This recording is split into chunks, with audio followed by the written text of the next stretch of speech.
Good morning India में आपका स्वागत है। मैं हूं शाहरुख खान। क्या देश का नाम सिर्फ भारत रहेगा? क्या देश के नाम से इंडिया शब्द को हटाया जा सकता है? संसद के विशेष अधिवेशन से ठीक पहले यह चर्चा तेज हो गई है। सवाल उठ रहा है कि क्या 18 से 22 सितंबर को होने वाले संसद के विशेष अधिवेशन में देश के नाम से इंडिया हटाने को लेकर सरकार कोई विधेयक ला सकती है। दरअसल ये चर्चा तेज हुई है G20 के लिए राष्ट्रपति द्रौपदी मुर्मू के भेजे एक निमंत्रण पत्र से। क्या देश का नाम बदलने जा रहा है? क्या मोदी सरकार 18 सितंबर से शुरू हो रहे संसद के विशेष सत्र में संविधान से इंडिया शब्द को हटाने की योजना बना रही है? ये अटकलें लगनी शुरू हुई हैं राष्ट्रपति द्रौपदी मुर्मू के एक निमंत्रण पत्र और आरएसएस प्रमुख मोहन भागवत के एक बयान से। 2 सितंबर को गुवाहाटी के एक कार्यक्रम में मोहन भागवत ने कहा था कि लोगों को इंडिया नाम का इस्तेमाल बंद करके भारत का नाम इस्तेमाल करना चाहिए। हम सब लोग इंडिया शब्द का उपयोग करना छोड़ दें और भारत शब्द का उपयोग करना प्रारंभ करें। कभी कभी अंग्रेजी जानने वालों के सामने हमको बोलना पड़ता है, तो भाषा के प्रवाह में ही इंडिया आ जाता है, क्योंकि उनको समझना चाहिए, कोई जरूरत नहीं है। मोहन भागवत के बयान के बाद चल रही अटकलों को हवा मिली राष्ट्रपति द्रौपदी मुर्मू की ओर से भेजे जा रहे एक निमंत्रण पत्र से। 9 सितंबर को G20 बैठक में आने वाले राष्ट्राध्यक्षों के सम्मान में आयोजित रात्रि भोज के लिए राष्ट्रपति की ओर से जो निमंत्रण पत्र भेजा गया है उसमें अंग्रेजी में प्रेसिडेंट ऑफ भारत लिखा हुआ है। आमतौर पर ऐसे निमंत्रण पत्रों में अंग्रेजी में प्रेसिडेंट ऑफ इंडिया लिखा जाता रहा है, जबकि हिंदी में भारत के राष्ट्रपति लिखा होता है। राष्ट्रपति के निमंत्रण पर पक्ष और विपक्ष के नेता आमने सामने आ गए हैं। असम के मुख्यमंत्री हिमंत बिस्वा शर्मा ने ट्वीट करके लिखा, गर्व है कि हमारी सभ्यता साहस के साथ अमृतकाल की तरफ बढ़ती जा रही है। उधर विपक्ष ने इस पहल की टाइमिंग पर सवाल उठाते हुए कहा कि विपक्षी दलों के गठबंधन इंडिया से डरकर सरकार नाम बदल सकती है। अगर किसी पार्टियों का अलायंस इंडिया बन जाता है तो वो देश का नाम बदल देंगे। देश तो 140 करोड़ लोगों का है, किसी एक पार्टी का देश थोड़ी है। कल मान लीजिए इस इंडिया अलायंस ने अपना नाम बदल के भारत रख लिया, तो फिर भारत भी बदल देंगे। फिर क्या भारत का नाम बीजेपी रखेंगे? भारत हमार भारतवर्ष स्वदेश हमार स्वप्न को। अब सीधे उस इंटरव्यू पर चलते हैं जिसकी पर सबकी नजर थी, जो विदेश मंत्री हैं एस जयशंकर, उनका इंटरव्यू सुनते हैं। The fact that President Putin and President Xi are not going to be present at the New Delhi meet, has that cast a shadow on the summit? Not really. I mean, look, I think at different points of time in G20, there have been some presidents or prime ministers who, for whatever reason, have chosen not to come themselves. But, that country and that country's position is obviously reflected by whoever is the representative on that occasion. So you had some occasions where you had a president or two, sometimes three, who have not themselves come. But I do think my sense from talking to the ministers certainly, and I know the Sherpas are in touch with each other. They are right now trying to hammer out the final document. I think everybody is coming with a great deal of seriousness. I mean, will it have an impact on the outcome of the meet? I would put it this way, that the issues are there. These are not issues that are this morning being taken up. I mean, there's a whole gestation period of 8-9 months where at different levels ministers or officials have tried to progress an issue. So this is like a culmination. These are really about 16-18 processes which are all coming together to be stitched up together to produce a summit. So Russia and China are not really miffed with India, and is that the reason? No. I don't think it has anything to do with India. I mean, I think whatever decision they make, I mean, they would know best. But I would not at all see it the way you would suggest. And it's not going to have an impact on the declaration itself is a complicated procedure to arrive at a consensus to have a declaration. So are we moving towards it? Are the countries moving towards that? Well, we are negotiating right now. As I said, the negotiation is not the clock did not start ticking yesterday. The clock has been ticking for some time. So typically what happens is there's a ministerial meeting. Then the ministerial meeting produces outcomes. I'll give you an example. Okay. I chaired the development ministers meeting. Okay. So when we did the development ministers meeting, there was an agreed, all 20 countries agreed that there should be an action plan to speed up the sustainable development goals achievement. All 20 countries agreed that we should have high principles for environmentally friendly lifestyle. So now if these have been already approved, either they get attached or some part of it in some summary form comes into the document. So everyone, the labor, the education, the finance is a very, very important track. Correct. That's a very crucial track because in a way that's where the whole thing began, the G20 exercise began. So every track feeds in outcomes. These are, some of them have multiple meetings like finance, some of them have a single meeting. So these outcomes are melded together and they produce a composite document. In addition, there are things which may be discussed among the Sherpas, or the leaders may also discuss some things among themselves. These meetings have been going on since the beginning of this year. Right. But is there a consensus building, and what will India see as the host? What will India see as a win-win situation? Well, I don't think it's just a matter of India seeing something. Today, the expectations of the world are very high in terms of what the G20 is able to produce, and produce in terms of meeting the challenges of the world. So if you were to go to Africa, you go to Latin America, go to parts of Asia, go to the Caribbean, go to the Pacific, everybody is today saying, okay, I have a certain set of issues. I have a debt problem, I have a trade problem, I have a health access problem, I have a green development resourcing problem. So what will the G20 do for me? So the world is waiting. So the world is waiting, or today I see it more for India as a responsibility, that we have the responsibility today in a very difficult world. It is difficult in terms of the COVID impact, difficult in terms of the conflict impact, in terms of the climate impact, in terms of debt. That's one part of it. But it's also difficult politically. There is a very sharp north-south divide. There's an even sharper east-west polarization. So how do you bring people together? How do you find common ground? How do you make everybody understand that we all have a bigger responsibility? And therefore, please, can we kind of get our act together here and do what is right by the world? As a former diplomat and now as an external affairs minister, I guess that's right up your alley to find common ground. Well, everybody is worked and is working on it. There's every minister, we have about 15 ministerial tracks. Every minister has put in their best. The Sherpa and his team have worked and are working very hard. So it's a collective effort. Sure. Right. You've just come back from BRICS. Yeah. You're heading for the ASEAN Summit, East Asia Summit. Evening. Yeah. So that's the East Asia Summit, and then is the G20. It's a packed schedule. You spoke about Global South. You spoke about the divide between the East and West, between the North and South, and trying to find common ground. Do these countries see India as a voice? You said represent the Global South. Do these countries who are participating in these fora, do they see India as a credible voice within the fora? The Global South countries? Yes. Yes. I would certainly hope so for this reason. There have been G20 summits before.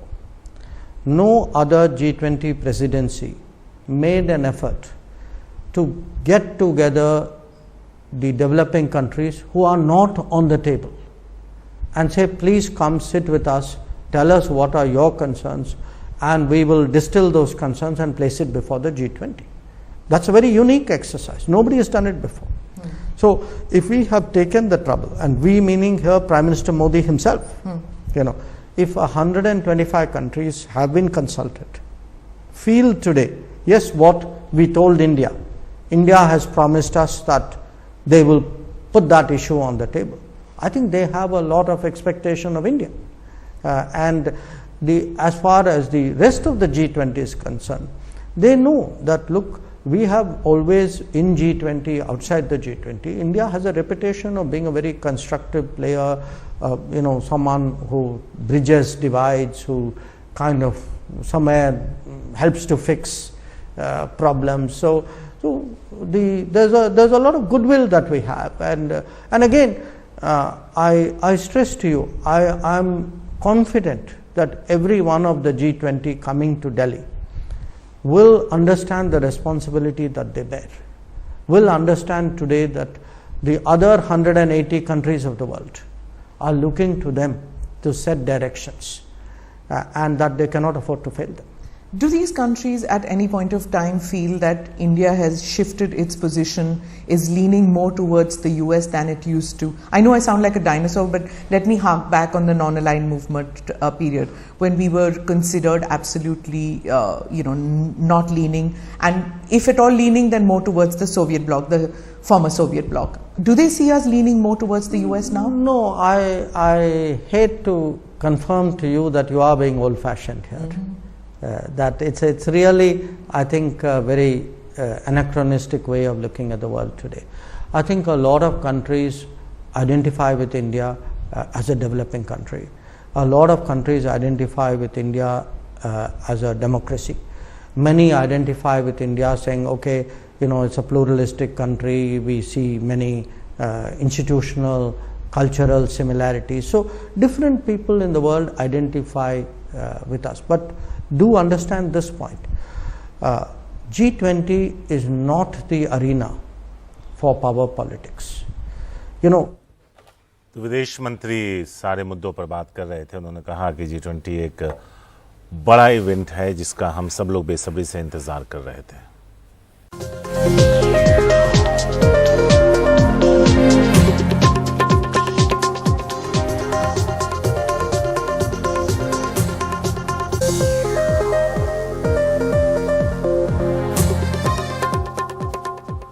America के राष्ट्रपति Joe Biden के G20 में भारत दौरे और बाद में कुछ एशियाई देशों के दौरे में कोई बदलाव नहीं है। व्हाइट हाउस की प्रेस सचिव करेन जिन पियरे ने बताया कि बाइडेन 2 बार कोविड नेगेटिव हो चुके हैं और उनमें किसी तरह के लक्षण नहीं पाए गए, लिहाजा भारत में हो रहे G20 शिखर सम्मेलन में उनके तय कार्यक्रम में बदलाव नहीं है। वो बाद में वियतनाम की भी यात्रा पर जाएंगे, जबकि उनकी पत्नी का सोमवार को कोविड-19 टेस्ट होगा।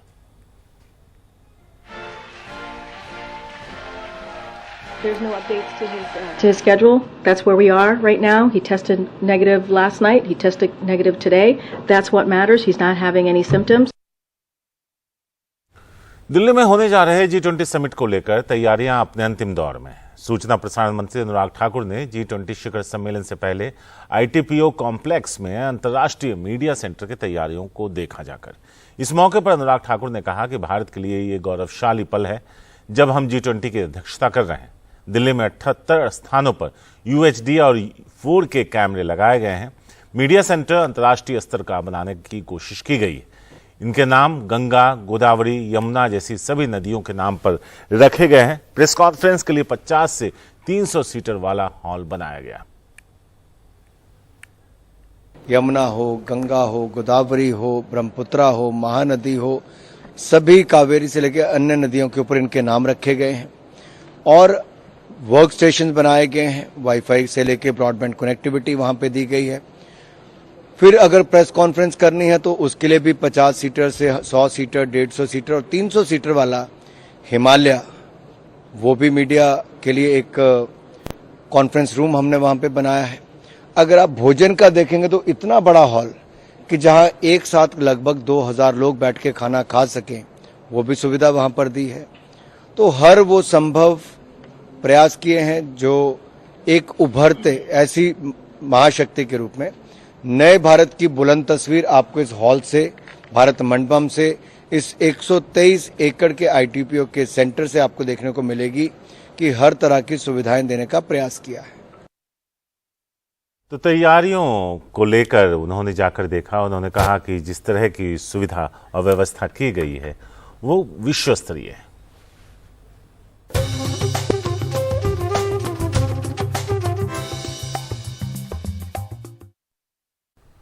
महाराष्ट्र में एकनाथ शिंदे के नेतृत्व वाली सरकार मराठा आरक्षण के मुद्दे और ऐसे पेंच में फंस गई है कि एक तरफ सरकार के सामने कुआं है तो दूसरी तरफ खाई है। जानकारी के मुताबिक शासन स्तर पर विचार किया जा रहा है कि इससे निपटा या फिर निकला कैसे जाए।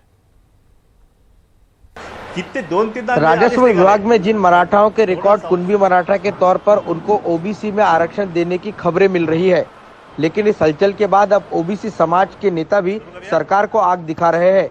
मराठाओं को ओबीसी के तहत आरक्षण दिया जाता है तो वो इसका सड़क पर उतरकर विरोध करने की चेतावनी दे रहे हैं। महाराष्ट्र में ओबीसी समाज जो 1931 में 52% था, आज वो 65% है, लेकिन आरक्षण महाराष्ट्र में सिर्फ 27% है।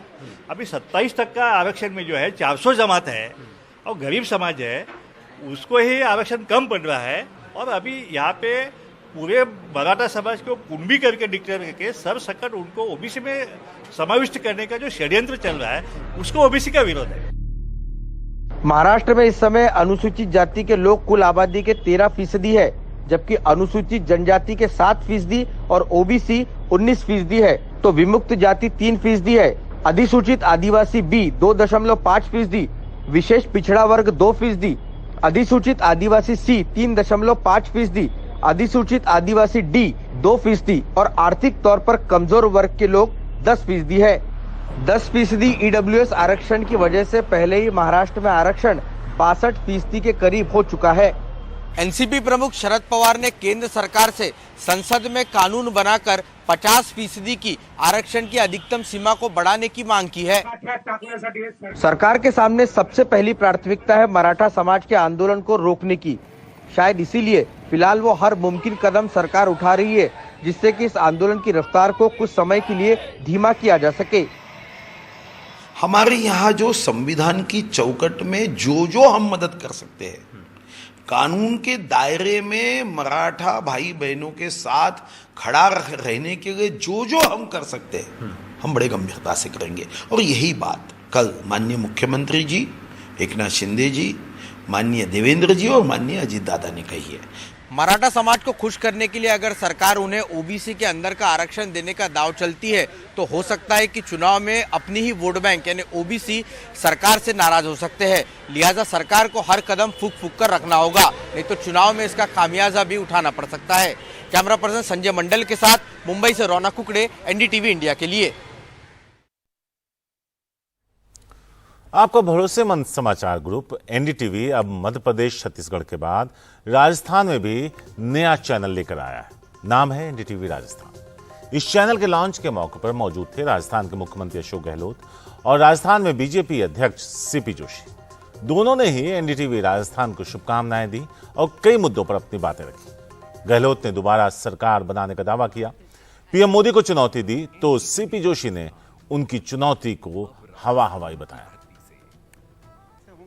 या लोकसभा का चुनाव पहले होगा, वन नेशन वन इलेक्शन। अगर आप ये बता सकें कि कितनी सीटों का अनुमान है और लोग आपको क्यों वोट देंगे? दो बातें देखिए, एक तो मैंने कहा मिशन 156 मतलब हमारा टारगेट 156 है। वही टारगेट था जो 98 में मैं मुख्यमंत्री बना, तब हम लोग 156 जीत के आए थे। नंबर 1 भैरव सिंह जी आ गए थे 32 पर, हम लोग आए थे 156 पर आए थे। जब सोनिया गांधी जी अध्यक्ष बनी थी कांग्रेस की, उस जमाने की बात है। वैसे माहौल था, वैसे हमें पूरा कैंपेन हुआ एआईसीसी द्वारा। इस देश के अंदर चुनी सरकारों को गिराया जा रहा है। मध्य प्रदेश, कर्नाटका, महाराष्ट्र और राजस्थान का अटेम्प्ट कर लिया। अब राजस्थान सरकार गिरा नहीं पाए। अमित शाह जी उनकी जो भी शागिर्द थे उनके, धर्मेंद्र प्रधान का नाम भी उसमें आता है, शेखावत का नाम जो मंत्री केंद्रीय है राजस्थान का, उसका नाम भी आता है, और कई लोग होंगे। वो गिरा नहीं पाए सरकार को, उनको मुंह की खानी पड़ी यहाँ पर। उनके दिल में आग लगी हुई है कि यार ये कैसे हो सकता है, 5 साल सरकार चले इन लोगों ने, इसलिए राजस्थान को टारगेट करके वो कैंपेन कर रहे हैं राजस्थान के अंदर। ये सवाल मेरे मन में था नहीं सर, लेकिन अब आपने जिक्र किया है। ये जो कहा आपने कि सरकार जहाँ ये जीतती है बीजेपी, वहाँ तो मिस्टर मोदी और मिस्टर शाह ज़रूर बनाते हैं, जहाँ हारती है वहाँ ज़रूर बनाते हैं, मतलब वहाँ तो पक्का ही बनाते हैं जहाँ हार जाते हैं। यहाँ पहली बार हुआ कि राजस्थान में ये प्लान बीजेपी का फेल हो गया। इसका रिटेलिएशन तो होगा, आपसे इसका बदला लिया जाएगा, क्योंकि आपने इनकी योजना फ्लॉप कर दी। उनको मालूम होना चाहिए कि पाला किसे पड़ रहा है।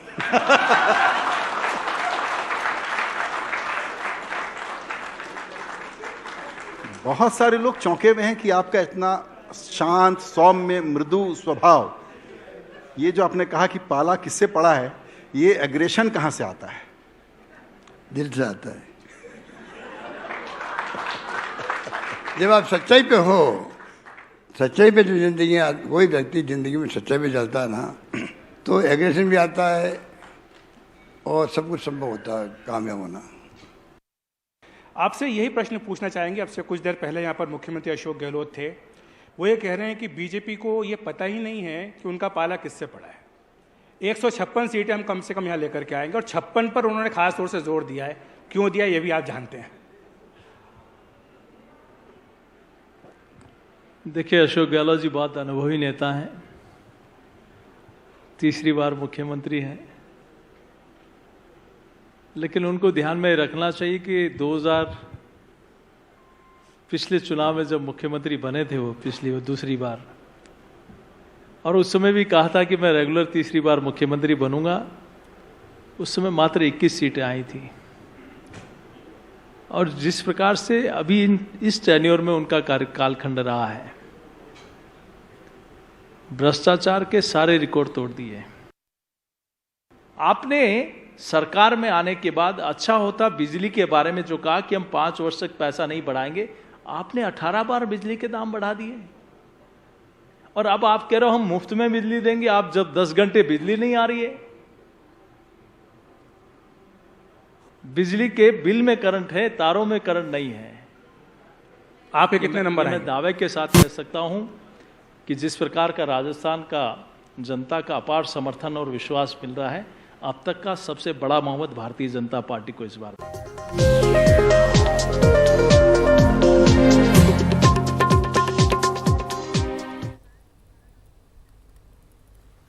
वाराणसी के श्रीनगर कॉलोनी स्थित 3 सितारा होटल हरिविलास में आग लग गई। आग में करोड़ों की संपत्ति का नुकसान हुआ, लेकिन राहत की बात यह रही कि कोई हताहत नहीं। लोगों का कहना है कि सूचना मिलने के करीब 1.25 घंटे बाद फायर ब्रिगेड वहां पहुंची। शॉर्ट सर्किट की वजह से निचले मंजिल पे आग लगी, जो ऊपर तक जा पहुंची। देर रात आग पर काबू पा लिया गया। होटल में 20 से 25 लोग थे, सभी को सुरक्षित बाहर निकाल लिया गया।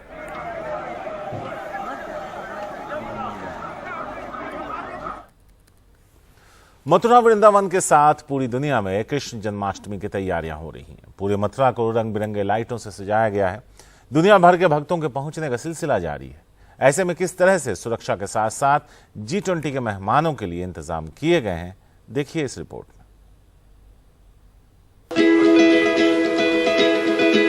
कान्हा की एक झलक के लिए देश विदेश से लोगों के रेले चले आ रहे हैं। कहीं कोई कमी न रह जाए, इसके लिए पुलिस प्रशासन ने कमर कस ली है। पूरे क्षेत्र को जोन, सेक्टर्स, सब सेक्टर्स में डिवाइड करके civil police, PSC, paramilitary, AS check टीमें, बीडीडीएस टीमें, एटीएस की टीमें और सादे में अभिसूचना की टीमें लगी हुई हैं। इसको दृष्टिगत रखते हुए चारों तरफ जो इम्पोर्टेंट स्थान हैं, चौक हैं, चौराहे हैं, तिराहे हैं, संवेदनशील स्थान हैं, उन सभी जगह हमारी स्टैटिक और मोबाइल ड्यूटियां लगी हुई हैं। विशेष रूप से जगह जगह हमारे वहाँ वॉच टावर लगे हुए हैं। इसके बाद जो है हमारे यहाँ पूरे मेला क्षेत्र में सीसीटीवी कैमरे से निगाह रखी जा रही है। एंटी रोमियो स्क्वाड भी है। इसके अतिरिक्त अलाव की टीमें भी जगह जगह साझे में व्यवस्थापित हैं कि कोई भी संदिग्ध गतिविधि प्रकाश में आने पर तत्काल कार्रवाई की जा सके। शेष पर्व जो है वो हर्षोल्लास से मनाए जाने के लिए हम लोगों के द्वारा पूरी तरह से व्यवस्था की गई है कि इसमें कहीं किसी को श्रद्धालु को परेशानी न हो। अधिकारी पिछली बार से ज्यादा अच्छी व्यवस्था के दावे कर रहे हैं। G20 वाले मेहमान भी आते हैं तो प्रशासन तैयार है। किसी भी व्यवस्था में कहीं न कहीं क्राइसिस मैनेजमेंट भी एक पार्ट होता है। हम लोगों की निगाह में उस बिंदु को भी हम लोगों ने अपने निगाह में लिया है और जैसे जैसे हमारे पास ऑथेंटिक इसके बारे में सूचना मिलेगी हम लोग व्यवस्था उसके लिए हम लोगों ने अपना प्लान बना रखा है और जैसे निर्देश मिलेंगे और जैसे आगमन की सूचना मिलेगी हम लोगों की व्यवस्था कंप्लीट है, उसको हम अंतिम रूप देंगे। जन्माष्टमी देश भर में मनाई जाती है लेकिन यहाँ जैसी कहीं नहीं। चंद्रमा के साउथ पोल पर दक्षिण ध्रुव पर अटखेलियां कर रहे दिव्य यंत्र प्रज्ञान रोवर प्रज्ञान जो जिसने भारत के सीने को गर्व से अभिभूत कर दिया है। प्रत्येक भारतवर्षी है आज हम प्रथम पंक्ति में खड़े हैं विश्व में, तो ऐसे दिव्य यंत्र के नाम पर भगवान की पोशाक श्री पोशाक का नाम प्रज्ञान प्रवास रखा गया है। बहुत अच्छा आनंद आ रहा है भैया, बहुत सारा सब कुछ सजावट हो रही है अच्छे से, खूब बढ़िया। यहाँ आके अच्छा सा लगता है, अच्छा बहुत बढ़िया। ऐसी जन्माष्टमी देखते हैं? नहीं भैया, यहाँ तो बहुत अच्छा है, सब कुछ भूल जाते हैं यहाँ पे तो आके। कान्हा हर साल आते हैं, भक्त भी हर साल आते हैं। रिश्तों की ये ऐसी परंपरा है जो न जाने कब से चली आ रही है। भगवान श्री कृष्ण की नगरी मथुरा को दुल्हन की तरह सजाया गया है। रंग बिरंगी लाइटों से पूरा मथुरा जगमगाता नजर आ रहा है। अब इंतजार है अजन्मे का जन्म हो और हर कोई कहे नंद घर आनंद भय जय कन्हैया लाल की। Saurabh Gautam, Mathura, NDTV India.